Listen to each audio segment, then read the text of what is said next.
May draft resolution na ang Energy Regulatory Commission para tanggalin ang buwis o yung Value Added Tax sa system loss.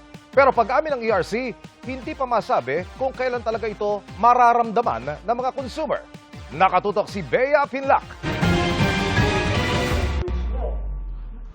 Sa pagdinig ng Senate Committee on Energy sa mga panukalang alisin o bawasan ang pagbabayad ng mga consumer sa system loss sa kuryente, sinabi mismo ni Senate President Win Gatchalian na ang mga distribution facilities gaya ng Meralco ang may kakayahang magbaba ng nawawalang kuryente, kaya sila dapat ang magbayad nito. Kung sino ang accountable sa pagbaba ng system loss, dapat siya ang sumalo ng system loss.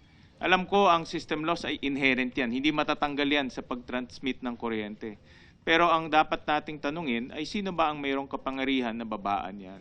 Punto niya, maaaring ibaba ang system loss ng mga distribution facility o DU sa pamamagitan ng teknolohiya. Walang incentive si DU or walang pressure si DU na ayusin ni Metro, mag-invest sa infrastructure dahil nga pinapasa lahat sa consumer.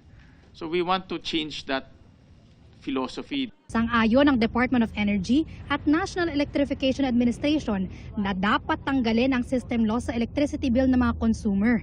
Pero babala nila, hindi ito dapat gawin ng biglaan dahil magkakaproblema ang maliliit na electric cooperative o EC. We anticipate that the Senate and the Congress will decide to immediately implement the removal of the system loss. Ang ibig sabihin po nito ay mas maraming electric cooperative ang magkakaproblema financially. In fact, from 30 ECs, 78 ECs will be affected by this. Kaya naglatag ang NEA ng plano. Gusto nitong matutukan ang pagsugpo sa pagnanakaw ng kuryente. Sa datos ng PNP, mula noong 2022, wala pang 800 ang naaaresto dahil sa pagnanakaw at pagbebenta ng kuryente.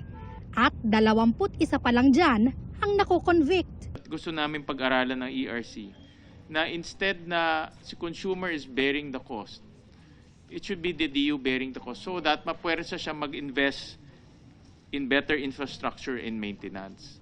Sabi ni Senate President Win Gatchalian, hindi na kailangan ng batas para tanggalin ang buwis o value-added tax sa system loss. Ang Energy Regulatory Commission may draft resolution na raw para dyan na ikinonsulta na nila sa Bureau of Internal Revenue.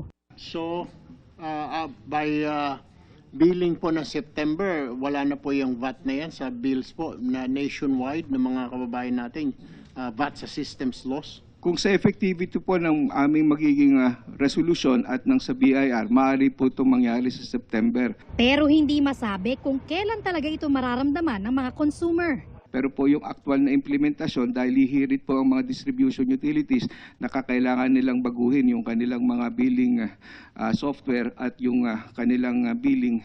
Nang sa ganon ay maiyakma ito doon sa kung ano ang lalamanin noong RMC kung paano mai-reflect yung removal ng VAT on system loss. Bea Pinlac, nakatutok 24 oras.